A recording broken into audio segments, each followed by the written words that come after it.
네, 함께 오늘 말씀을 보도록 하겠습니다. 오늘 사도행전 6장 8절부터 15절 6장 마지막까지 함께 읽도록 하겠습니다. 사도행전 6장 8절 아마 196페이지 신약 성경 196페이지입니다. 네, 가지고 계신 성경과 또 앞에 화면을 참고하셔서 8절부터 6장 마지막 절 15절까지 함께 읽겠습니다. 10초만 기다렸다가 같이 함께 읽겠습니다. 네, 함께 읽겠습니다.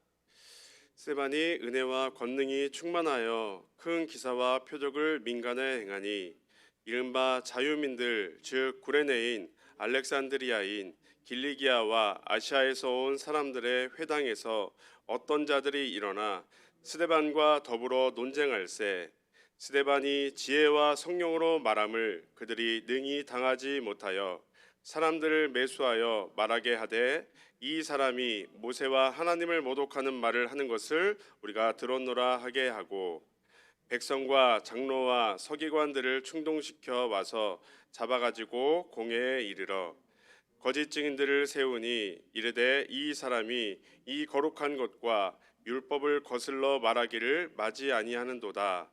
그의 말에 이 나사렛 예수가 이곳을 헐고 또 모세가 우리에게 전하여 준 규례를 고치겠다 함을 우리가 들었노라 하거늘 공회 중에 앉은 사람들이 다 스데반을 주목하여 보니 그 얼굴이 천사의 얼굴과 같더라. 아멘. 저희는 계속해서 사도행전 그 여정을 조금 살펴보고 있습니다. 초대교회에 하나님의 표적이 일어나며 베드로는 이 표적은 선지자들에게 약속한 일들이 일어난 것이고 바로 예수 그리스도가 하나님이 주와 그리스도로 세우신 구원자 메시아임을 전하여 주었습니다. 많은 사람들이 예수님을 믿어 교회가 되었으나 어느덧 교회 안에 문제들이 발생했습니다. 바로 사도행전 5장을 시작으로 이제 모든 것을 통용하고 필요에 따라 나누었던 사람들 중에 자신의 것을 숨기는 아나니아와 삽비라의 사건들과 6장의 히브리파 헬라파 과부들 간에 분배의 문제가 생기면서 사도들은 기도하는 일과 하나님의 말씀 전하는 일에 힘쓰기 위해 7명의 집사를 세웠습니다. 때문에 사도들은 이러한 문제들을 해결하기 위해 모든 제자들을 모았죠. 그리고 성령과 지혜가 충만한 사람 칭찬받는 사람 7수를 택하여서 이 집사들을 세웠습니다. 저희가 지난주 함께 살펴본 사도행전의 집사 직분은 바로 단순히 안수를 받는 사람에게 종속되는 어떤 화면에 보시는 것처럼 수직적이거나 또 어떤 계급적인 직분에 의해서 사도 아래 집사와 같은 직분을 준 것이 아님을 우리는 보았습니다. 앞서 보신 바대로 집사로 세워진 스데반이었지만 베드로와 사도들과 마찬가지로 표적과 기사를 행하고 복음을 전하고 회당에서 예수님을 믿는 것에 대한 논쟁을 벌이다 역시 베드로와 사도들처럼 오늘 공회에 끌려가는 모습을 우리는 확인하였습니다. 또 한 명의 집사인 빌립도 이사야의 글을 보며 씨름하고 있는 에티오피아 여왕의 내시에게 이사야의 글을 보며 이 글이 예수 그리스도를 가르쳐 복음을 전하고 또 가던 길에 세례를 주었던 것들을 사도행전 8장에서 볼 수 있습니다. 따라서 하나님의 말씀을 전하는 것은 단지 제자 또 베드로와 처음에 12제자들의 그 사도들의 고유 권한이 아니고 예수님을 믿어 교회가 된 성도는 모두 복음에 대한 바른 이해가 있어야 함을 지난 시간 함께 살펴보았습니다. 그리고 이러한 이해는 사도행전을 기록한 이미 사도행전을 쓸 책을 쓴 저자 누가의 의도가 이미 담겨 있다고 나누었습니다. 누가는 먼저 쓴 글이라고 하는 누가복음을 통해 바로 예수님의 삶을 복음서를 통해 교회에게 보여주었고 예수님은 그 복음서를 통해 예수님은 앞서 제자들과 함께 하실 때에 나를 믿는 자는 내가 하는 일을 그도 할 것이요 또한 그보다 큰 일도 하리니 라고 이미 말씀하셨습니다.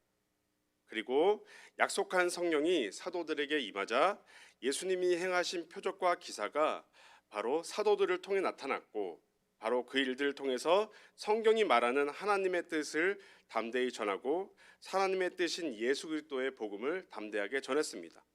또한 이러한 모습은 사도들이 세운 집사들에게도 동일하게 예수님이 행하신 큰 표적과 기사를 나타내며 하나님의 말씀을 들어 예수 그리스도를 전하는 모습을 저는 지난 시간 빌립과 스데반의 일들을 통해서 확인하였습니다. 처음엔 분배와 구제의 문제로 세움을 받았지만 집사들은 어느 자리든 사도들이 행하는 일도 함께 할 수 있었습니다. 예수님이 말씀하신 나를 믿는 자는 내가 그도 할 것이요 또한 그보다 큰 일도 하리니라는 말씀이 사도행전을 통해 눈으로 확인되고 있는 것입니다. 따라서 집사들을 세우는 안수의 의미는 높은 권위자가 보조 역할을 맡기기 위한 수직적이고 계급적인 안수가 아니라 예수님의 삶이 예수님을 믿는 자들의 삶에 포개어 나타나는 수평적이며 확장적이 되어져 가는 모습임을 우리는 기억해야 합니다. 이러한 일들은 오늘날 역시 다시 오실 예수님을 기다리며 믿음으로 살아가는 성도들인 저와 이곳에 계시는 성도님들 우리 모두에게도 해당됩니다. 성령을 통해 예수님을 믿어 성도가 된 이들 모두는 예수님의 복음의 풍성함을 알아 예수님의 증인들로 살아가져 가게 될 것이기 때문입니다. 오늘은 스데반 집사에게 초점을 맞춰서 좀 살펴보도록 하겠습니다. 오늘 읽었던 말씀을 잠깐 기억해 보시면 스데반 집사는 은혜와 권능이 충만하여 사도들과 같이 큰 기사와 표적을 행하였습니다. 그리고 그 표적과 기사에 대해 설명을 하며 회당에서 이 일에 관하여 하나님이 세우신 그리스도에 대해 예수를 소개하자 바로 회당에서 어떤 자들이 일어나 스데반과 더불어 논쟁을 하였다라고 성경은 말해주고 있습니다. 이때 스데반은 지혜와 성령으로 말하였고 그들이 스데반의 말에 당해내지 못하자 사람들을 매수하였습니다. 그들은 스데반의 말을 불리하게 증언했습니다. 스데반이 모세와 하나님을 모독하는 말하는 것을 자기가 들었다라고 이렇게 거짓 증언을 하였습니다. 때문에 이 일들로 인하여서 많은 사람들이 흥분하게 되었고 사람들이 스데반을 잡아 공회에 세웠습니다. 또 다른 거짓 증인을 세워 이들이 스데반의 말 속에서 율법을 거스르는 발언을 했다 증언하고 바로 이 거룩한 이곳 성전에 대해서 함부로 이야기하는 것들을 들었다라고 거짓 증언하였습니다. 모세가 우리에게 전하여 준 규례를 고치겠다 함을 들었다고 말하고 하나님의 은혜와 권능이 충만한 스데반이었지만 그는 단지 성경이 말하는 바가 하나님이 구원자로 세우신 예수임을 전했을 뿐입니다. 그런데 유대인들의 반응이 왜 이렇게 거짓 증언을 세우고 사람들을 매수하면서까지 스데반 집사의 말과 가르침에 분노하고 있는 것일까요? 여기에 모인 유대인들은 예수 그리스도를 전하는 것이 어떤 의미이길래 저희가 이제 다음 주에 이어서 살펴보겠지만 또 성경을 재미있게 읽어보신 분들은 이 스데반이 7장을 통해서 어떤 일이 일어나게 되죠? 네, 이곳에 모인 자들이 더욱 더 흥분하여 귀를 막고 소리를 지르면서 돌로 쳐 스데반에 달려들어 죽이게 됩니다. 우리는 오늘 그 이유를 자세히 아는 시간이 되면 좋겠습니다. 요즘에 그 AI라고 해서요, 챗 GPT라고 하는데 챗 GPT한테 물어보면 글도 아주 깔끔하게 잘 써주고 내용도 아주 잘 정리를 해줍니다. 그래서 제가 활용하여서 성도님들 보시기에 좀 간결한 내용으로 한번 챗 GPT에게 물었습니다. 네, 뭐든지 물어보라고 그래서 유대인에 대해서 유대인들이 믿는 바가 뭔지를 간략하게 좀 정리해주면 좋겠어라고 질문했더니 이렇게 질문했습니다. 근데 혹시 글자가 작게 보이시는 성도님들은 어쩔 수 없지만 좀 그래도 이게 글자가 잘 보시는 분들은 함께 제가 읽어보도록 하겠습니다. 읽겠습니다. 시작. 유대교에서는 하나님께서 주는 율법과 계명을 준수해야 할 의무가 있습니다. 이러한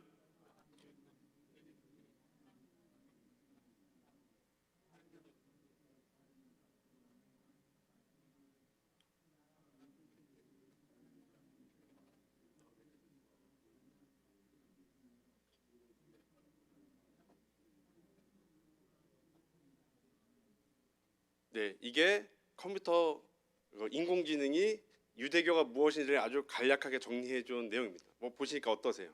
좀 유대교가 뭔지 좀 이해가 되세요? 네. 유대교는 율법과 계명을 준수하여야 할 의무를 가진다 말하고, 바로 이 율법과 계명은 하나님과의 관계를 유지하여 주고 사회적이고 도덕적인 삶을 살도록 안내자의 역할을 하고 있다라고 말을 합니다. 따라서 유대교는 하나님에 대한 예배와 율법 준수가 중요하고, 이것을 통해 사람들은 하나님의 뜻을 이행하도록 노력한다라고 정리해주고 있습니다. 네, 아주 잘 정리해준 것 같습니다.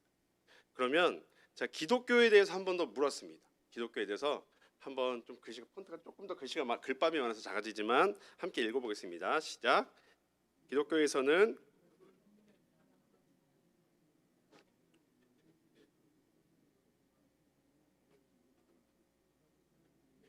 예수 그리스도의 십자가에서의 죽음과 부활을 통해 인류의 죄를 속죄하고 구원의 길을 열어주신다고 믿습니다.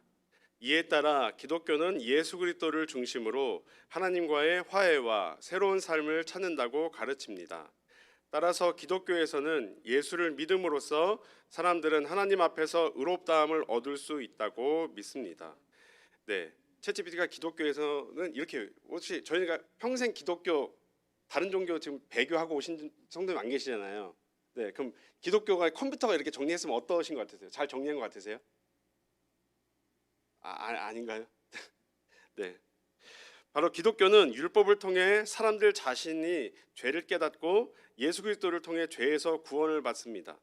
예수님의 십자가의 죽음과 부활을 통해 율법을 온전히 지킴으로 주어질 하나님의 의가 아닌 새로운 의가 주어진 것입니다. 바로 예수님을 믿음으로 하나님 앞에서 의롭다함을 얻게 된 것을 믿고 은혜로 구원받은 사실에 감격하고 감사하는 것이 기독교라고 말을 해주고 있습니다.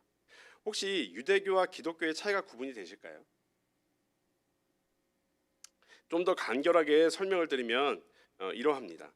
유대교는, 화면을 참고해서 보시면, 유대교는 자신들이 하나님의 말씀을 먼저 받은 자들이고 신의 산에서 주신 말씀, 그 하나님의 말씀 속에서 내 하나님께서 내 율례와 법도를 잘 지켜 행하면 나는 너희 하나님이 되고 너희는 내 백성이 될 것이다 라고 말씀하신 그 말씀을 기반으로 하여서 율법이 주어진 사람이 이것을 다시가 아니죠. 이 사람들에게도 똑같이 메시아관을 기다리고 있거든요. 어쩌면 지금 오늘날 일어나고 있는 가자지구와 팔레스타인과 또 예전의 역사 속에서 이스라엘이 없어져서 뿔뿔이 흩어졌다가 어렵게 이스라엘 나라를 형성해서 이런 고난과 고초를 통해, 또 아시겠지만 그 독일군들의 그런 아주 잔혹한 그런 여러 가지 삶의 역사 속에서 반드시 우리에게 성경 말씀하신 여호와 하나님께서 메시아가 올 때 그 모든 눈물을 닦아주실 거야라고 기다리는 게 바로 유대교라는 사실입니다. 여기서 저희는 오늘 사도행전에 베드로와 또 스데반과 또 이어서 좀 보게 될 사도 바울에 대해서 한번 떠올려 보셨으면 좋겠습니다. 그들을 출신 임금 어느 나라 사람이죠? 어느 민족이죠? 베드로, 12제자 어느 민족이죠? 예, 동일하게 유대인입니다. 스데반도 헬라파 출신이지만 경건한 유대인으로 어쩌면 오순절에 그 먼 곳에서 절기를 지키기 위해 하나님 말씀하는 계명을 준수하기 위해 모였다가 거기서 성령을 통해 복음을 듣게 된 사람입니다. 사도 바울도 하나님의 말씀을 우리가 온전히 지키는 것이 하나님의 뜻이라 여겨 율법에 흠이 없었다고 자부할 만큼 신앙에 열심이 있었던 사람임을 우린 잘 알고 있습니다.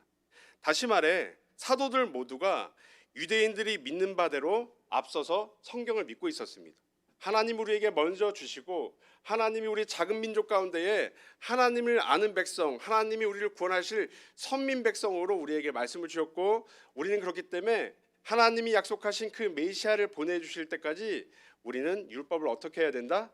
잘 지키고 준수하고 그 율법을 통해 우리의 삶을 거울 삼아 흠없는 삶으로 온전하게 하나님의 말씀을 지키는 것이 하나님의 뜻이야 라고 믿었던 사람들이 어쩌면 이 유대교 안에 더불어 오늘 사실 복음을 깨닫고 전했던 베드로, 사울, 스데반과 같은 신약 성경에 있는 그러한 유대인들은 모두 동일했다는 사실입니다.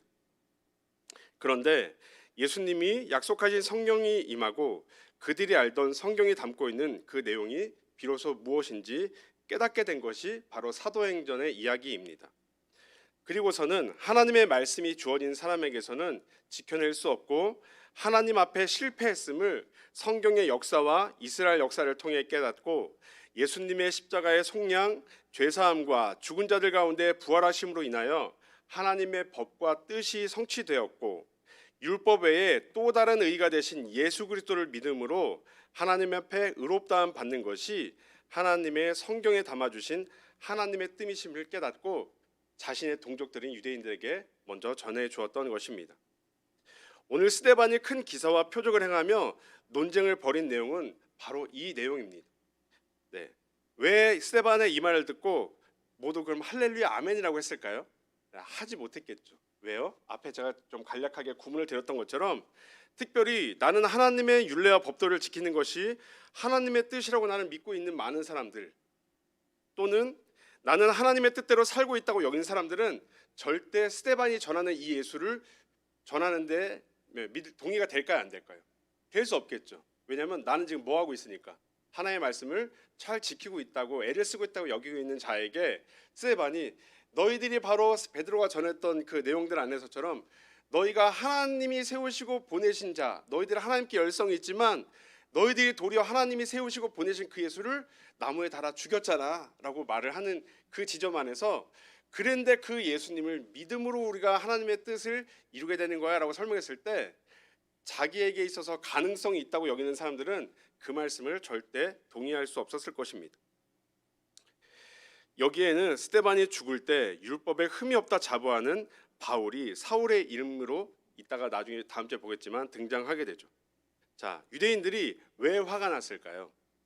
나는 그래도 어려서부터 말씀을 외우고 율법으로 내 삶을 돌아보고 지켜내려 애를 쓰고 있고 때론 절기에 따라 성경에 기록된 데는 1년에 4번 금식하는 것이 원래 정해진 건데 이때 당시에 사람들은 일주일에 2번씩 금식을 했습니다. 바리새인들은 정말 열심히 특심이었죠. 1번에 4번 하면 될 걸 일주일에 2번씩 금식을 하면서 하나님을 향한 신앙의 열심을 보였습니다. 자기들은 저기 몸파는 창기, 나라들의 동족의 혈세를 착취하고 로마나 이런 힘 있는 자들에게 붙어버린 그런 세리 같은 놈들에 비하면 하나님의 말씀을 얼마나 지키려고 하고 약자들을 돌아보면서 하는 바리새인들과 서기관들은 나름대로 정말 지키고자 애를 쓰는 사람이라고 여기고 있었습니다. 그런데 어떤 사람들이 일어나 너희와 너희 조상들은 모두 하나님의 말씀을 제대로 지킨 적이 없었다. 하나님이 보내신 선지자도 하나같이 죽였다. 이렇게 말하면서 이런 얘기를 들을 때 기분이 어떨까요? 그동안 내가 하고 있는 이 신앙의 모든 것들이 부정당한다 생각하지 않았을까요? 네, 바로 여기에서 어떤 생각이 드냐면 저놈의 그 입을 좀 누가 좀 막아주면 좋겠네. 저놈의 주둥이를 좀 어떻게 좀 해주면 좋겠네.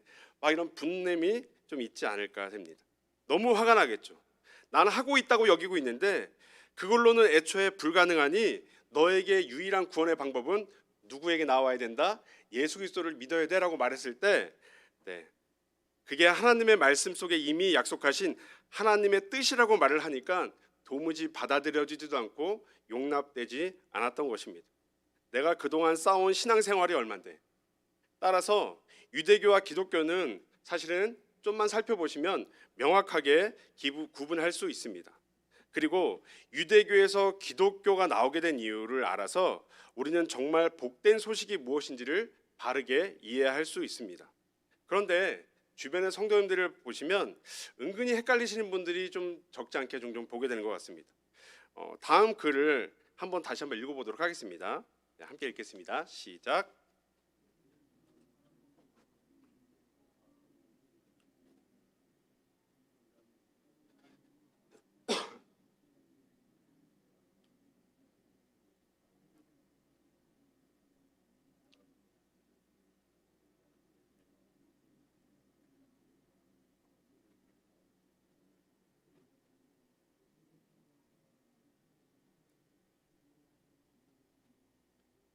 네, 혹시 이상한 부분이 있으신가요? 읽었을 때 내용이 이렇게 맞는 말 좀 같지 않으신가요? 네. 설명드리면 이건 아까 저희가 처음 읽었던 유대교의 내용에다가 제가 유대교 대신 기독교를 바꾼 겁니다. 근데 기독교를 가지고 했을 때 기독교는 하나님이 주신 율법과 계명을 준수할 의무가 있지. 그렇지. 우리도 하나님의 말씀을 보는 사람들이니까. 기독교는 이 율법과 계명을 통해 기독교인들이 하나님과의 관계를 유지하고 사회적 도덕적인 삶을 안내하도록 요구합니다. 뭐 딱히 틀린 말이 아닌 것 같은데라는 혹시 이해가 있으시다면, 네, 저희가 배웠던 기독교의 본질과 크게 달라 보이지 않는다면 왜 그럴까 저는 그런 질문이 들었습니다. 그리고 혹시 이걸 읽으면서 저희 성도님들께서는 혹시 이게 제가 말씀드리기 전까지는 기독교도 이런 것들이 맞지라고 하는 동의가 혹시 되어지셨다면, 마음속에 되셨다면 왜 기독교의 본질이 우리가 유대교랑 기독교랑 막 짬뽕이 되어 있을까라는 생각을 좀 한번 해보게 되었습니다. 그래서 저는 제가 먼저 교회에서 자라온 신앙 성장기를 잠깐 되돌아보았습니다. 저보다 최소한, 저를 돌아보면 저보다 최소한 연배가 많으신 분들은 저보다 더하면 더하거나 비슷하면 비슷하겠지라는 생각을 했기 때문입니다. 한 가지 문제를 찾았습니다. 한번 이 이야기를 한번 들어보시고 혹시 저와 같은 그런 고민들이나 한번 그런 것들 생각해 보신 분 없으신지 한번 또 생각해 보는 시간이 되었으면 좋겠습니다.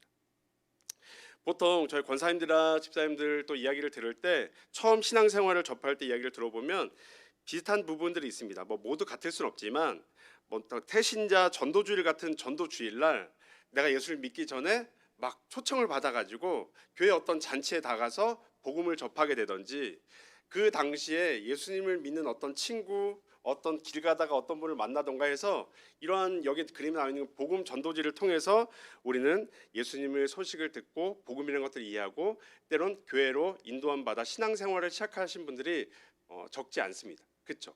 혹시 여기서도 처음부터 내가 나 혼자 성경을 읽고 나서 교회로 내가 당당하게 들어왔다 하시면 계신가요? 네, 그러시면 적으시죠. 네. 그림과 다르게 뭐 그림과 성구는 뭐 똑같지 않을 수 있지만 전체적인 전도지의 내용은 이러합니다. 가르치는 자리에 있다 보니 정말 전도지는 보면 볼수록 짧은 시간에 효과적으로 복음을 제시하기 위한 좋은 도구인 것 같습니다. 그런데 제가 오늘날 기독교의 복음의 이해가 이 전도지 정도의 이해에 머물고 있는 것은 아닌가라는 또 고민도 한번 해보게 되었습니다. 무슨 말이냐면 여기 그림처럼 하나님은 세상을 아름답게 창조하시고 사람을 지으셨습니다.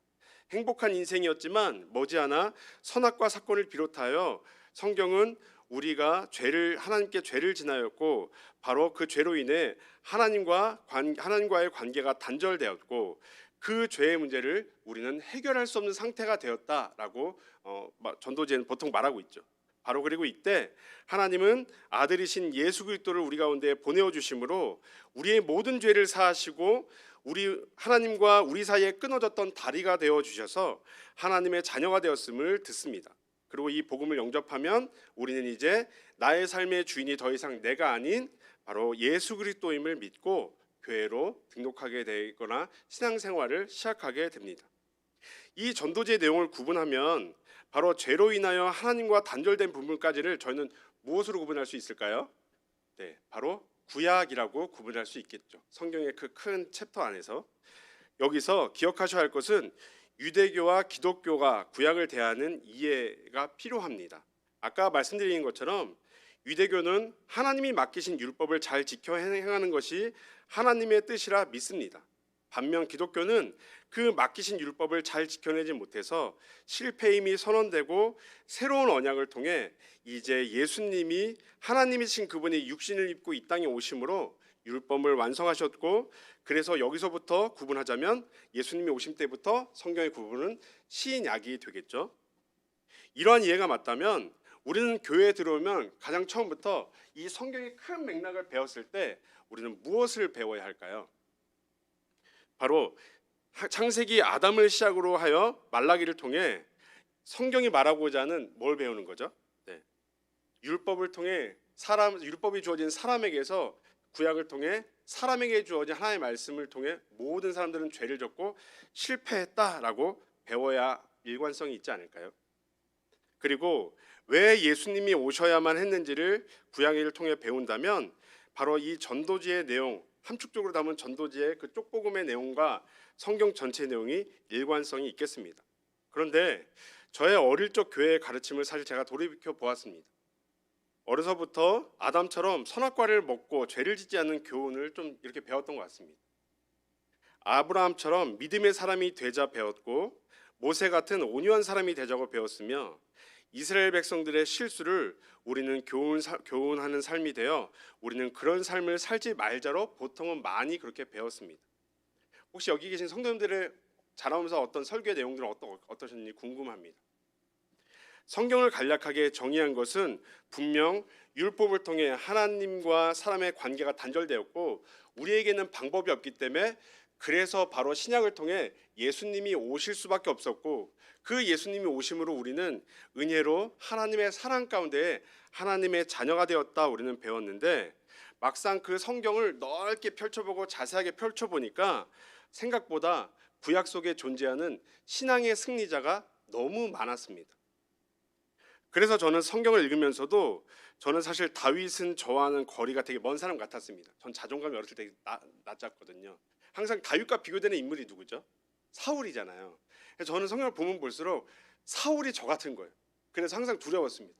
나는 하나님께 곧 조만간 버림을 받겠구나 라는 그 두려움 안에서 어떻게 하면 나는 잃을 수 없는 다윗과 같은 모습 안에서 항상 제 안에 교회 안에서조차 그런 열등 의식 속에 있었던 것 같습니다.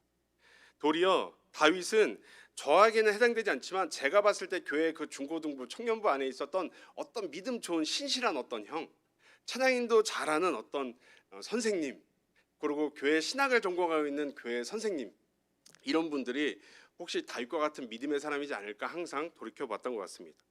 그런데 바로 이제 시간이 지나고 보니까 이 지점이 성경이 헷갈리기 시작한 지점인 것을 저는 알게 되었습니다.